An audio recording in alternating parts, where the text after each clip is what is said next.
వెంబు ఒక్క పోలిక నుండు అని మనకు పద్యం ఉంది. అయితే ఇప్పుడు దీన్ని మార్చుకోవాలి. ఉప్పులోనే రకరకాలొచ్చి ప్రాణాలు తీస్తున్నాయి.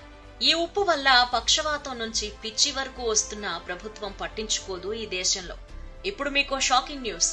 మనం నిత్యం తినే ఫాస్ట్ ఫుడ్ లో టేస్టింగ్ సాల్ట్ అనేది వాడతారు. ఈ టేస్టింగ్ సాల్ట్ అనేది భారతదేశంలో చైనా నుంచి దిగుమతి అవుతోంది ఫర్టిలైజర్స్ పేరు మీదే.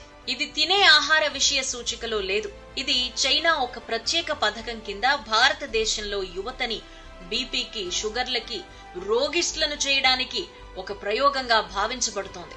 ఈ టేస్టింగ్ సాల్ట్ అనేది ఈ రోజుల్లో ప్రతి ఫంక్షన్ లో వంట వాళ్లు కూడా రాస్తూ ఉంటారు.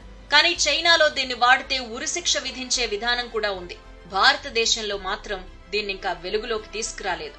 ఈ టేస్టింగ్ సాల్ట్ వేసిన ఏ భోజనం ఒక 40 రోజులు తిన్నారంటే జీవితాంతం బీపీతో, షుగర్ తో బాధపడక తప్పదు. పక్షవాతం కూడా రావచ్చు.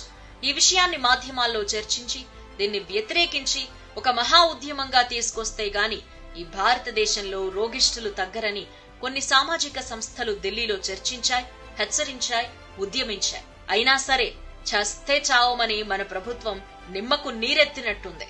ఈ విషపు ఉప్పు భారతదేశంలో తయారవడం లేదు. ఈ సాల్ట్ ను ద్రాక్ష తోటల్లో వినియోగం కోసమని చెప్పి తీసుకొచ్చి మనుషులకు తినిపిస్తున్నారు. ఈ టేస్టింగ్ సాల్ట్ వల్ల మన నాలుక రుచిని కోల్పోతుంది.